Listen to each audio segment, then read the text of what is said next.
అందరికీ నమస్కారం. ఈ వీడియోలో మనం మర్చండైజింగ్ సైకిల్ అనే ముఖ్యమైన అంశం గురించి తెలుసుకోబోతున్నాం. దీనిలో వివిధ దశలను మరియు ప్రతి దశలో వివిధ రంగాల ఉదాహరణల గురించి మనం మాట్లాడుకోబోతున్నాం. ప్రతి వ్యాపారం వెనుక విజయంలో కొన్ని కీలక పాత్ర పోషిస్తూ ఉంటాయి. అవే ఈ స్టేజెస్. మర్చండైజింగ్ సైకిల్ మరియు దాని దశల గురించి ఇప్పుడు మనం మాట్లాడుకోబోతున్నాం. మర్చండైజింగ్ సైకిల్ అంటే ఒక ప్రోడక్ట్ మార్కెట్లోకి వచ్చేదాకా దాన్ని ఎలా తయారు చేస్తారు, అది ఎన్ని స్టేజెస్ దాటుతుంది అనే దాని గురించి ఇందులో మనం తెలుసుకోబోతున్నాం. ప్రత్యేకంగా ఒక ఇండస్ట్రీ అంటూ కాదు, మనం రకరకాల ఇండస్ట్రీస్ గురించి ఇందులో ఉదాహరణలు చెప్పుకోబోతున్నాం. ఈ సైకిల్లో 8 దశల గురించి మాట్లాడుకోబోతున్నాం. మొదటిది ప్లానింగ్. ప్లానింగ్ అంటే ప్రణాళిక. మనం మార్కెట్ కండిషన్లు, ట్రెండ్స్ మరియు మనం కస్టమర్ డిమాండ్ని బట్టి మనం ప్రోడక్ట్స్ అనేవి తయారు చేస్తాం. అలాగే దానికి సరిపడే వస్తువులు అంటే ప్రోడక్ట్ తయారు చేయడానికి ముందు దానికి కావాల్సిన వస్తువుల్ని మనం ఎంత మొత్తాదులో తీసుకోవాలి, ఎంత తీసుకుంటే మన ప్రోడక్ట్ అనేది మంచిగా తయారవుతుంది, ఎక్కడి నుండి తీసుకోవాలి, ఎవరి దగ్గర కొంటే మంచిది, ఇవన్నీ నిర్ణయించే ప్రక్రియను ప్లానింగ్ అంటారు. ఉదాహరణకు ఒక టెక్ కంపెనీ తీసుకున్నాం అనుకోండి, మోస్ట్లీ ఇప్పుడు స్టూడెంట్స్ ప్రొఫెషనల్స్ వీళ్ళే కదా ల్యాప్టాప్ని యూస్ చేస్తారు. సో స్టూడెంట్ ఓరియంటెడ్ బడ్జెట్స్లో ల్యాప్టాప్ రిలీజ్ చేశారనుకోండి, అదే కాలేజ్ స్టార్ట్ అయ్యే ముందు రిలీజ్ చేస్తే వాళ్ళకి ఎక్కువ లాభాలు ఉంటాయి. అలాగే ఎఫ్ఎంసీజీ ఇప్పటిని ఇంట్రడ్యూస్ చేస్తే పిల్లలు మరియు పేరెంట్స్ బోత్ సాటిస్ఫై అవుతారు. అలాగే హెల్త్ నీడ్స్ని అన్నిటినీ రీసెర్చ్ చేసి వస్తుందన్నమాట. ఫ్యాషన్ రంగంలోకి వస్తే కనుక మనకి గత సంవత్సరంలో అమ్మిన బట్టలని చూసుకొని వాటి యొక్క స్టాక్స్, రిటర్న్స్ ఇవన్నీ అనలైజ్ చేసుకొని అప్కమింగ్ ట్రెండ్స్ అనేవి ప్లాన్ చేస్తారనమాట. అలొకేషన్ అంటే పంపిణీ. ఇందులో మనం స్టాక్ డిస్ట్రిబ్యూషన్, ఏ ఉత్పత్తులు అంటే ప్రోడక్ట్స్ ఏ ప్రాంతాలకు పంపించాలి, ఏ స్టోర్లో ఎక్కువ స్టాక్ పంపించాలి, ఏ స్టోర్కి డిమాండ్ ఎక్కువ ఉంది, ఆన్లైన్ ఛానల్స్ డిమాండ్ని బట్టి పంపించడం అనమాట. ఇందులో ఉదాహరణలు వచ్చేసరికి మనం సూపర్ మార్కెట్స్లో చూసుకుంటే first in first out method వాడతారనమాట.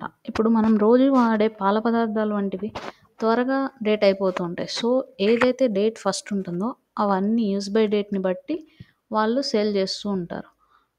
ఇంకా క్లోతింగ్ విషయానికి వస్తే వాళ్ళు కొత్త లైన్స్ అంటే కొత్త ప్రోడక్ట్స్ని ఇంట్రడ్యూస్ చేసే ముందు వాళ్ళు ఈ ఏరియాలో ఎంత సేల్స్ జరుగుతుంది, పక్క ఏరియాలో ఎంత సేల్స్ జరుగుతుంది, బోత్ కంపేర్ చేసుకొని వాళ్ళు స్టాక్ని అనేది అలొకేట్ చేసుకుంటారు అనమాట. ఒక ఫోన్ని పబ్లిష్ చేసే ముందు అవి కస్టమర్కి ఎలా ఉంటే నచ్చుతుంది, మార్కెట్లో ఉన్న ట్రెండ్స్ని అనలైజ్ చేసి తయారు చేస్తుంటారు. డిజైనింగ్. ఇందులో మనం ప్రోడక్ట్ యొక్క కలర్స్ని, features, packaging, fabric, materials design చేయడం, అవి ఎంత అట్రాక్టివ్గా ఉన్నాయి, స్టోర్లో పెడితే మనం డిస్ప్లే ఎంత బాగుంటుంది, అది ఎంత యునీక్ అట్మాస్ఫియర్ క్రియేట్ చేస్తుంది అనే దాని గురించి ఇందులో మనం తెలుసుకుంటాం. అలాగే ఒక ప్రోడక్ట్ తయారయ్యేటప్పుడు దానికి స్పెసిఫిక్గా కొన్ని టెక్ ప్యాక్స్ లాంటివి ఉంటాయి. అంటే ఈ పరిమాణాల్లో ఈ ప్రోడక్ట్ తయారవ్వాలి, ఇంతే సైజులో తయారవ్వాలి అనమాట. ఇందులో ఉదాహరణలు చూసుకుంటే కార్స్ని చూస్తూ ఉంటాము, అవి షోరూంలోకి రాకముందు అని డిజైన్ చేసి మనకి పంపిస్తారు అనమాట.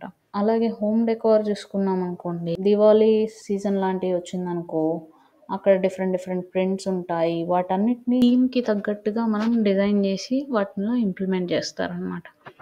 ఎలక్ట్రానిక్స్ విషయానికి వస్తే మొబైల్ అనేది చాలామందికి వెయిట్గా ఉంటే నచ్చదు, పాకెట్లో పెట్టుకోవాలంటే సన్నగా ఉండాలి. బయింగ్ విషయానికి వస్తే ఇది మెయిన్ అనమాట. సోర్సింగ్ కూడా బయింగ్లోనే జరుగుతాయి.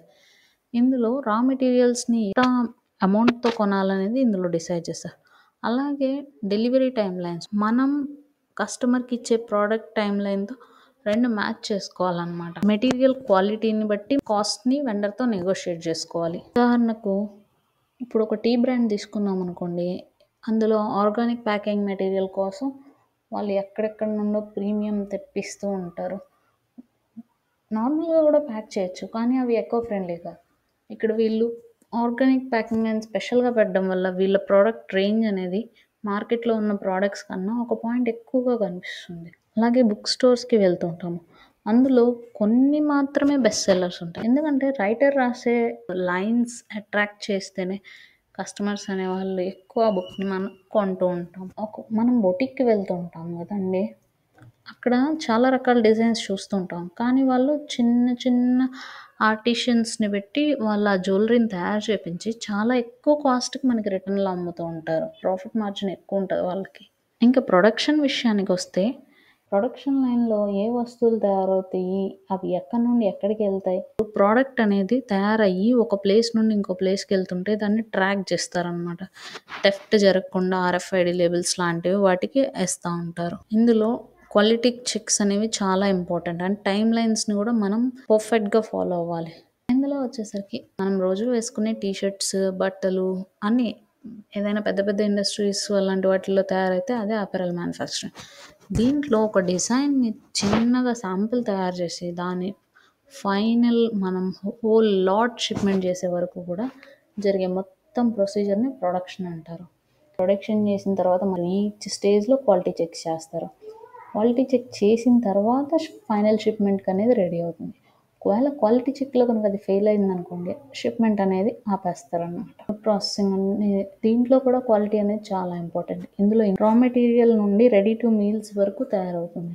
ఇందులో హ్యాండ్స్‌కి గ్లౌజ్‌లు వేసుకోవాలి, క్యాప్ వేసుకోవాలి. లేదనుకోండి ఒక్క చిన్న పార్టికల్ ఆఫ్ హెయిర్ అందులో పడ్డా కూడా మన ప్రొడక్షన్ మొత్తం క్యాన్సిల్ చేసేస్తారనమాట. ప్రైసింగ్ అంటే ఒక ప్రోడక్ట్‌ని మార్కెట్‌లోకి పంపించాక దాని కాస్ట్ ఎంతుండాలి? మనకైన ఖర్చెంత?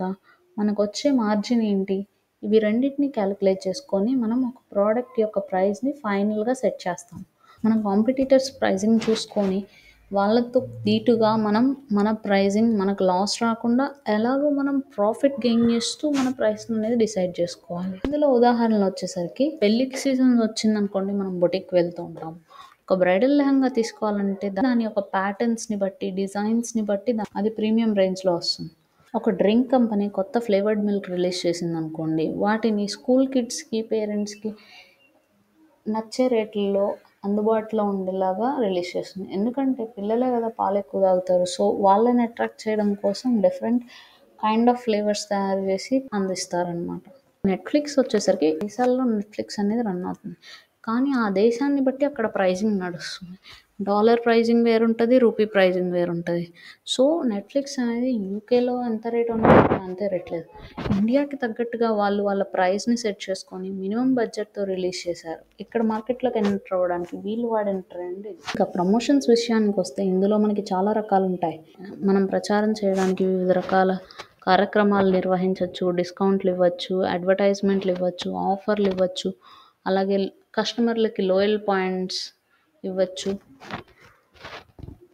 లేదా మనం సోషల్ మీడియాల వేదికల ద్వారా అమ్మకాలను పెంచడం కోసం ఇన్‌ఫ్లుయెన్సర్స్‌తో టైఅప్ చేసుకొని మన ప్రోడక్ట్‌ని ప్రమోషన్ చేయొచ్చు. మనం జనరల్‌గా వాడే లిప్‌స్టిక్‌ని ఇన్‌స్టాగ్రామ్ రీల్స్‌లో చూస్తూ ఉంటాము. పెద్ద పెద్ద ఇన్‌ఫ్లుయెన్సర్‌లు వాటిని వేసుకొని చూపియడం వల్ల చాలామంది అట్రాక్ట్ అయ్యి వాటిని కొనాలని నిర్ణయం తీసుకుంటూ ఉంటారు. ఇది అటెన్షన్ గ్రాబింగ్ స్ట్రాటజీ అన్నమాట. అలాగే కామర్స్‌లో అమెజాన్, ఫ్లిప్‌కార్ట్ వంటి గ్రేట్ ఇండియన్ సేల్ ఫెస్టివల్ ఇలాంటి వాటిల్లో ల్యాప్‌టాప్స్‌కి, స్మార్ట్ ఫోన్స్‌కి, టీవీస్‌కి చాలా డిస్కౌంట్ ఇస్తూ ఉంటారు.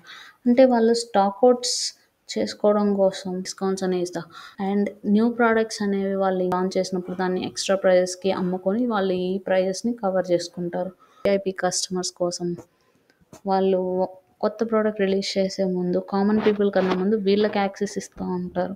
అనాలిసిస్ విషయానికొస్తే ఇందులో ప్రోడక్ట్‌ని కొన్న తర్వాత ఏం జరుగుతుందనే దాని గురించి మనం ఇందులో చూస్తాం. అంటే మన ప్రోడక్ట్ సేల్స్ ఎంత జరిగింది? రాబోయే దానికి మనం ఎంత తయారు చేసుకోవాలి? మన ప్రోడక్ట్ బాగా నడుస్తుందా? ఫెయిల్ అయిందా? లేదా ఎంత స్టాక్ మిగిలిపోయింది? ఇవన్నీ చెక్ చేస్తామన్నమాట. ఇందులో ఉదాహరణలు వచ్చేసరికి వింటర్ సీజన్‌లో మనం బ్లాక్ టీ షర్ట్స్ అమ్మాము. సేల్స్ మిగతా కలర్స్‌తో కన్నా కంపేర్ చేసుకుంటే చాలా ఎక్కువగా ఉన్నాయి. సో, మనకి బ్లాక్ అనేవి చాలా ఎక్కువ ఆర్డర్స్ వస్తున్నాయి. కానీ మిగతా కలర్స్ అనేవి సేల్స్ చాలా తక్కువగా ఉన్నాయి. కామర్స్ చూసుకుంటే మనం ఫ్లాష్ సేల్స్ పెట్టినప్పుడు కన్నా నార్మల్ సేల్స్ పెట్టిన దానికి డిఫరెన్స్ ఏంటి? ఫ్లాష్ సేల్స్ పెట్టినప్పుడు చాలా ఎక్కువగా సేల్స్ జరిగాయి. నార్మల్ సేల్స్ కన్నా కూడా. ఎందుకంటే డిస్కౌంట్స్ ఎక్కువున్నాయి. కూపన్స్ ద్వారా ఎక్కువ మంది కొనుక్కున్నారు. ఈ మర్చండైజింగ్ సైకిల్ అనేది రకరకాల స్టేజెస్ ఉంటాయి. అన్ని వ్యాపారాల్లో ఈ స్టేజెస్ అనేవి ఖచ్చితంగా ఉంటాయి. కానీ పేరు వేరై ఉండొచ్చు. ధన్యవాదాలు. ఈ వీడియోను లైక్ చేయండి, షేర్ చేయండి. నెక్స్ట్ మాడ్యూల్‌లో కలుసుకుందాం. Thank you.